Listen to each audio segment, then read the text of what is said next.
Presunto culpable, bajo escrutinio, los expedientes GRAP.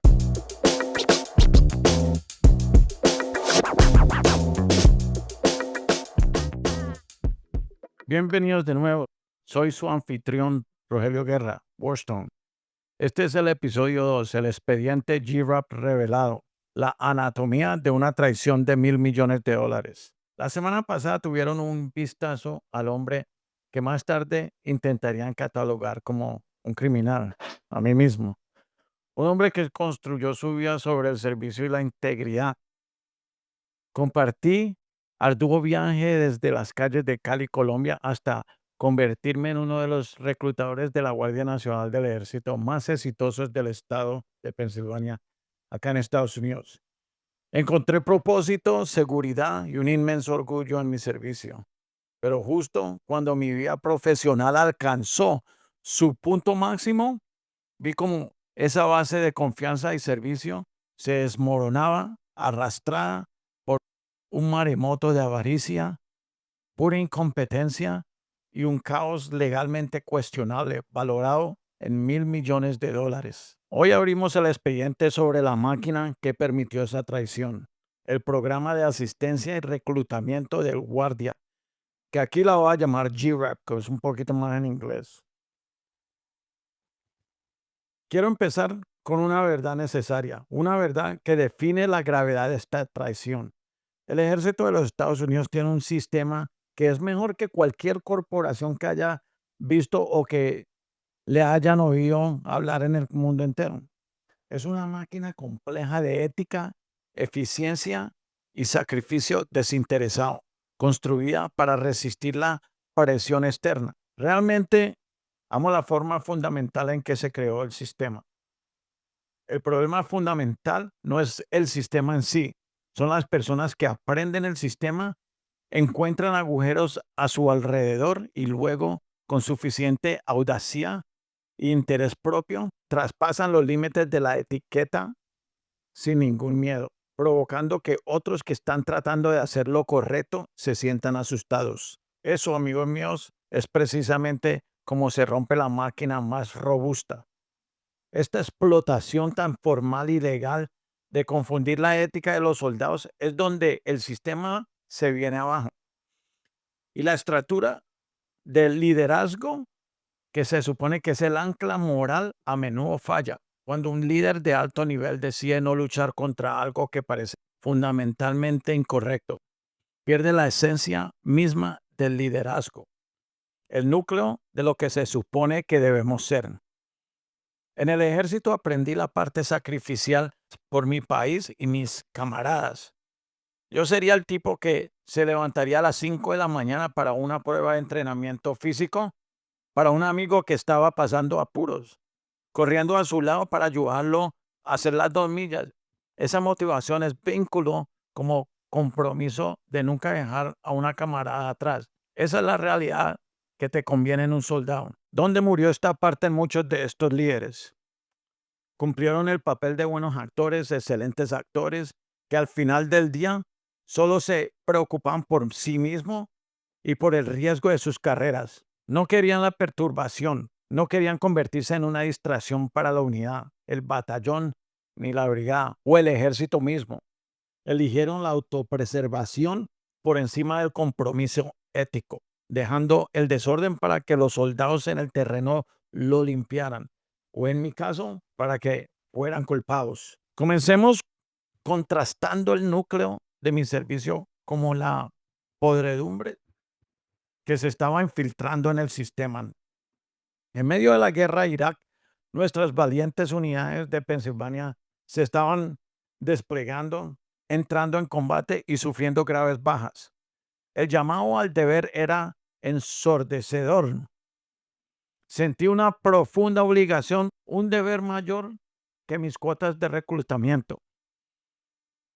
A pesar de tener una familia numerosa, me ofrecí como voluntario para ir al despliegue, alistándome para ir con una unidad de la policía militar. Quería estar en el campo de batalla sirviendo a mi país en su momento de necesidad. Esa era mi motivación principal, servicio y sacrificio. Mi mando se enteró e inmediatamente me bloqueó. Utilizaron el tecnicismo de mi estado estatal de título 32 frente a un despliegue federal de título 10 para mantenerme atado a mi oficina de reclutamiento. Bien, que a lo mejor se lo explico. En el estado es como un departamento, ¿cierto? Y en el estado a uno lo activan para hacer trabajo militar como una malicia, como los que trabajan, pero somos activos. Y el título 10 ya es federal. Cuando hay guerra, entonces lo activan y lo ponen a uno en título 10. Para me entiendan bien en eso. Su razonamiento fue brutalmente honesto. Esto es lo que me dijeron a mí. Eres demasiado valioso como reclutador para perderte.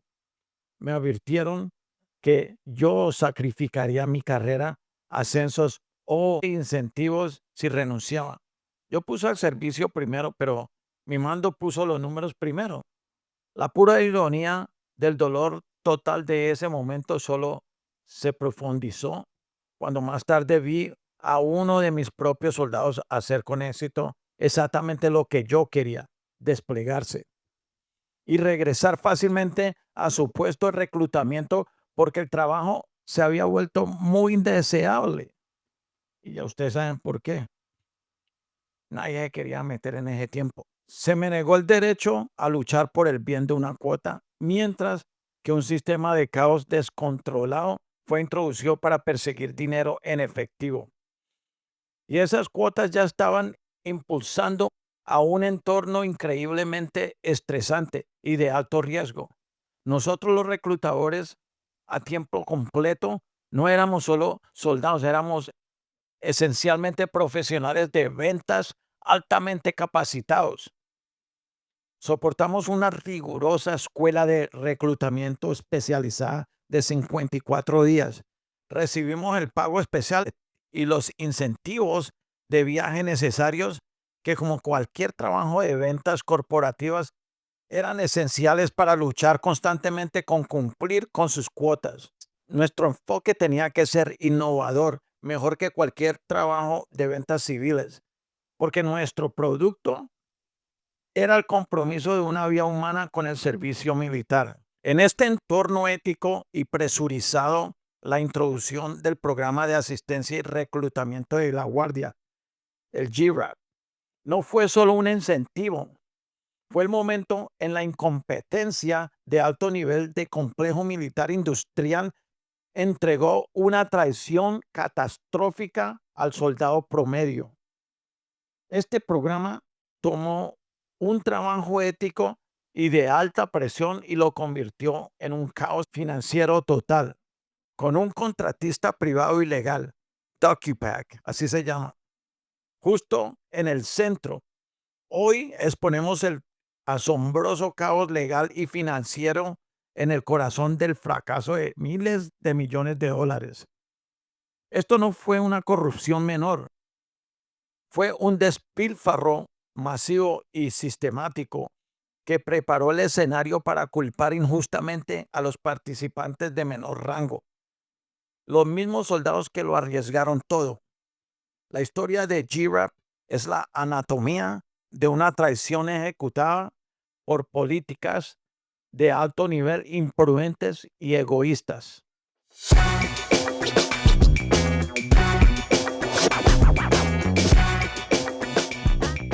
Este segmento es el caos legalizado y la estructura de la avaricia. El enfoque del ejército para resolver la crisis de reclutamiento posterior al 11 de septiembre fue sorprendentemente simple. Optaron por operar fuera de los límites de su propio excelente sistema y tirar dinero al problema desde todas las direcciones, utilizando tres presupuestos principales simultáneamente, todos sin un control administrativo claro. Capa 1, el reclutador a tiempo completo, el profesional y el auditado. Éramos los profesionales capacitados. Pasamos 54 días en la escuela estableciendo una base sólida de ética militar, regulaciones y mejores prácticas de reclutamiento. Recibimos salarios pagos por servicio especial y dinero para gastos de reclutamiento. un costo justificable y auditado para una función especializada y crucial. Capa 2, la ayuda interna, el pozo de dinero, ADSW. ADSW es otra palabra como para decir, son trabajos especiales activos para el ejército. El ejército desperdició fondos en lo que se conocía como servicio activo especial, el que yo les acabo de decir. Estas eran órdenes a corto plazo, dadas a soldados en servicio activo para que nos ayudaran a los reclutadores. Podía empezar en octubre y terminaba en septiembre. Eso era todos los años. En un tiempo nosotros tuvimos casi 10 de ellos. Imagínense, en un año. El uso de estas órdenes a menudo se convirtió en un ejercicio desesperado de mala gestión y despilfarro presupuestario. Los comandantes, aterrorizados de perder el presupuesto del año, emitían esas órdenes frenéticamente cerca del final del año fiscal, a fines de septiembre, solo para quemar el presupuesto. Esto resultó en giras cortas y de alto costo para soldados que a menudo no estaban preparados o eran subutilizados, creando una fuente de desperdicio financiero interno masivo. Fue el equivalente burocrático que encender dinero en efectivo para cumplir con una fecha límite arbitraria. La capa 3, la escalada de GRAP, el incentivo de efectivo externo. Luego vino el incentivo GRAP. En sí, comenzando con $1,000 por recluta en 2005 y unos meses después subió a $2,000 por recluta. Este salto repentino y agresivo en el pago señaló pura desesperación e indiferencia hacia la rendición de cuentas, pero esta capa final se administró a través de una estructura verdaderamente impactante y legalmente cuestionable. La subcontracción de una función gubernamental central o un contratista privado. DocuPack, el empleador en la sombra y gerente del programa. Todo el programa GRAP fue subcontratado a un contratista privado llamado DocuPack, formalmente como Document and Packaging Brokers Inc. DocuPack no solo administró el programa, se convirtió en el empleador en la sombra de miles de personal militar activos, operando bajo un contrato que más tarde se consideraría ilegal. También sabemos que el dueño de DocuPack en ese momento estaba relacionado con el director de la Guardia Nacional, una asociación que ciertamente añade una capa significativa de escrutinio a este acuerdo masivo y sin licitación. El atolladero legal, estatus de contratista independiente. El detalle más crítico aquí en el estado de empleo, DocuPack contrató soldados y aviadores de la Guardia Nacional que participaron en GRAP como subcontratistas o contratistas independientes. Esto significaba que en su papel como asistentes de reclutamiento estaban legalmente trabajando para DocuPack, no para la Guardia Nacional.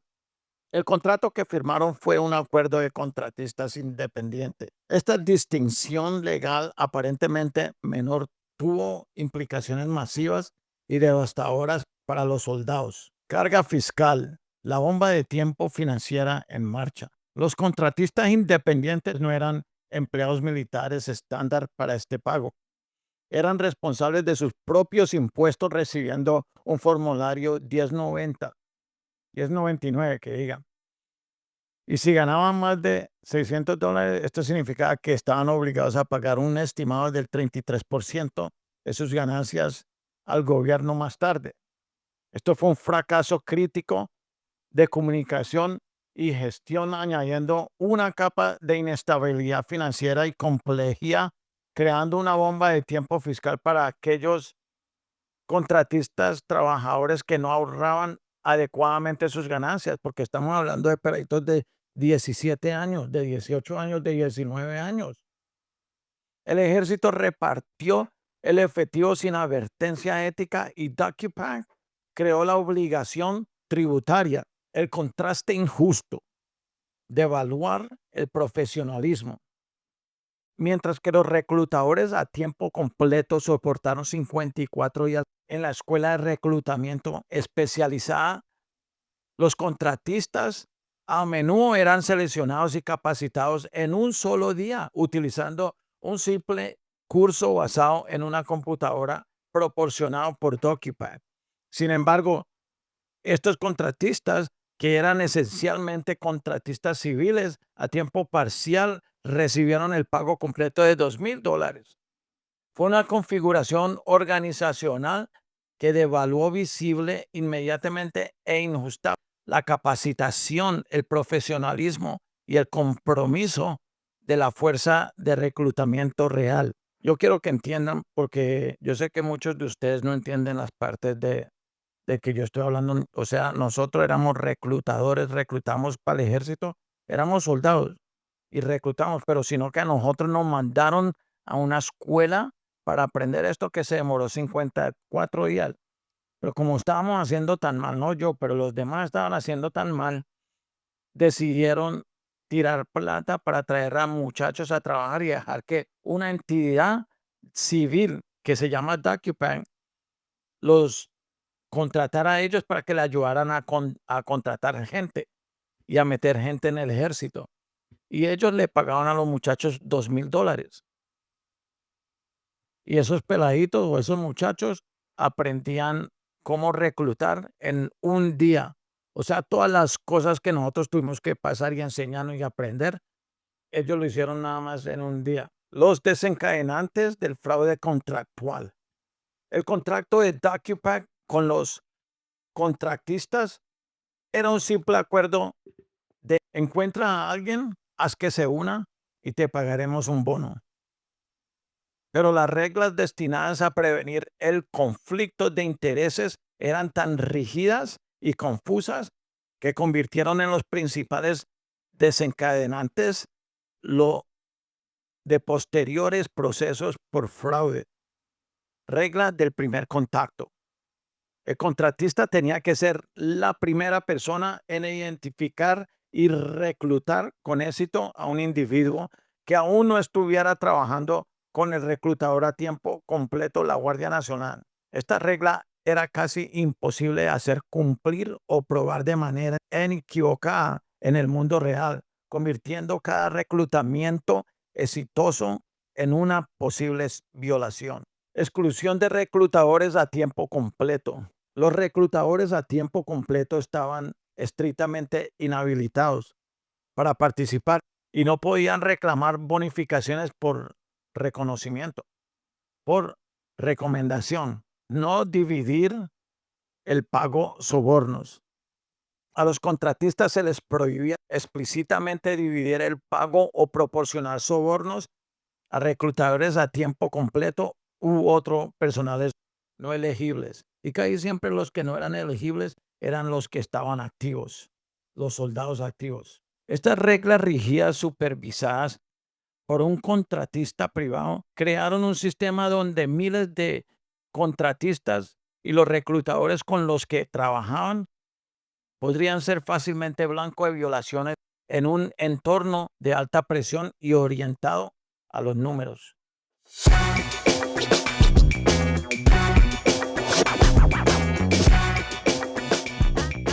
Este segmento es el peso aplastante del clima antiético. Las advertencias para mí no estaban en un memorando.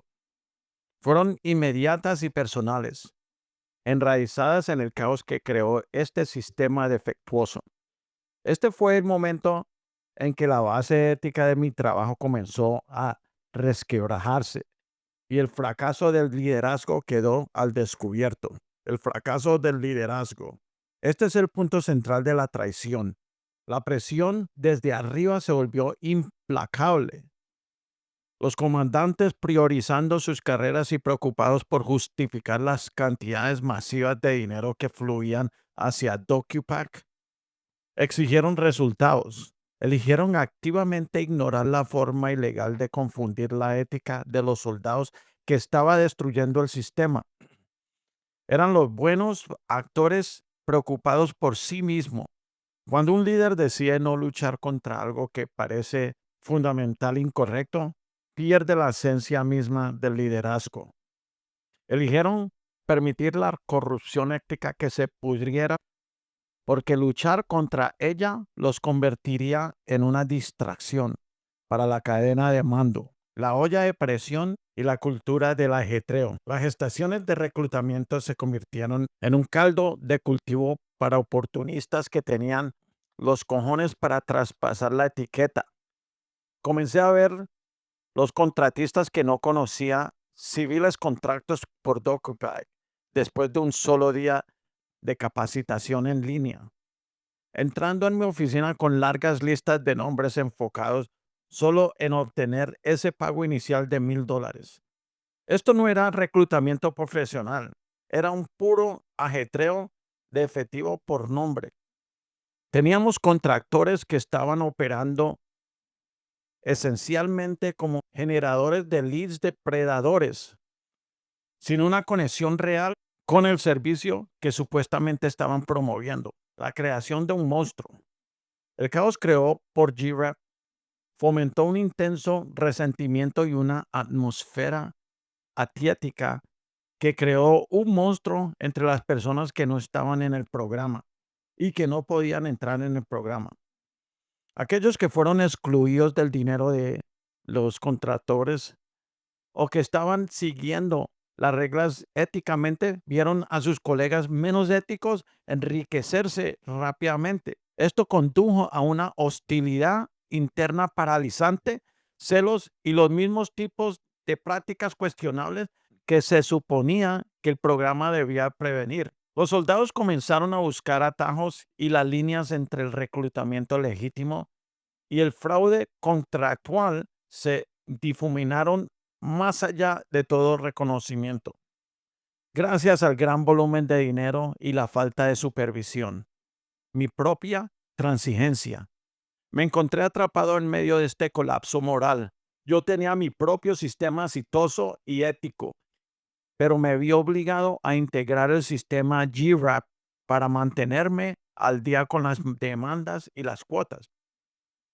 El detective dentro de mí ya estaba activo, observando el sistema, así que trabajé con extrema cautela, poniendo mi propia capa personal de escrutinio en cada recomendación que llegaba a mi escritorio. Sabía que un error, una recomendación comprometida, podría ser catastrófico y el fracaso de mi liderazgo sería un fracaso en la protección de mis soldados. La primera mordida que este programa dio no fue una investigación formal, fue una profunda mordida ética. Me obligó a mí, un soldado que prefería estar luchando en Irak y mantener los más altos estándares de servicio, a comprometer mis principios por un sistema que era financiera y legalmente imprudente desde la cima hacia abajo.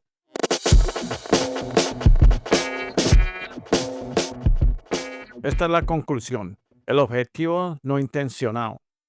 El costo financiero final de GRAP fue un astronómico, superando los millones de dólares. Y cuando finalmente llegó al escrutinio político, cuando el Congreso y el gobierno exigieron respuestas por el dinero faltante, los generales y los altos funcionarios sabían que no podían admitir dos grandes fracasos. No supervisaron su propio presupuesto y personal ADSW, que esos son la gente que trabajaban para los reclutadores, que eran soldados de la Guardia Nacional y los traían a trabajar por activo por casi un año. Incentivos para reclutadores, eso era lo que era. No supervisaron un contrato ilegal de $1,000 millones gestionado por un proveedor privado, DocuPack. ¿Cómo era que le quitaron la plata a todos los soldados, a mayoría de los soldados, y después no le sacan nada de plata a DocuPack de los 9 millones que se hicieron ellos? Necesitaban un chivo expiatorio, necesitaban una narrativa, necesitaban mostrar al pueblo estadounidense que el dinero no fue robado por soldados avariciosos y de bajo rango. Sacrificaron la integridad de los rangos más bajos para proteger la reputación de los más altos. Crearon la máquina, pagaron al contratista para que la manejara y luego utilizaron esa misma máquina con sus contratos defectuosos y reglas inaplicables para destruir a las personas que la operaban. La denuncia inicial de fraude no provino de auditores militares, provino de una empresa privada, DocuPack, que tenía más que perder. La próxima semana en el episodio 3 desvelamos la investigación inicial. DocuPack denunció el fraude, pero ¿a quién decidió el CID? CID es el FBI del ejército, mejor dicho. ¿A quién decidió ese mismo CID del ejército tomar como objetivo? Y como yo, el reclutador que priorizó el servicio sobre el efectivo y la ética sobre la carrera, me convertí en una instantánea persona de interés en su búsqueda de un ladrón. Suscríbase ahora y únanse a nosotros mientras continuamos exponiendo la verdad en presunto culpable bajo escrutinio. Encontraron un culpable, pero nunca encontraron la verdad. Y mi misión no ha hecho más que empezar. Acaban de escuchar mi historia en los expedientes GRAP, una historia de traición, un sistema que falló en buscar la verdad. Cuando necesité la verdad, tuve que encontrarla yo mismo. Convertí mi experiencia en investigaciones militares en una misión para todos. Esa misión es ahora la agencia de detectives Warstone. Nos especializamos en lo complejo, lo oculto y lo de alto riesgo, ya sea robo corporativo, verificaciones de antecedentes o desenmarañar una red de fraude interno. Sabemos cómo seguir el rastro del dinero y sabemos cómo combatir el encubrimiento. No confíe en su futuro en un sistema defectuoso. Contrate a la experiencia que luchó contra él y ganó. Contacte a la agencia de detectives Warstone hoy mismo. Visite Google y búsquelo por Warstone Detective Agency. Muchas gracias y nos vemos hasta el próximo episodio.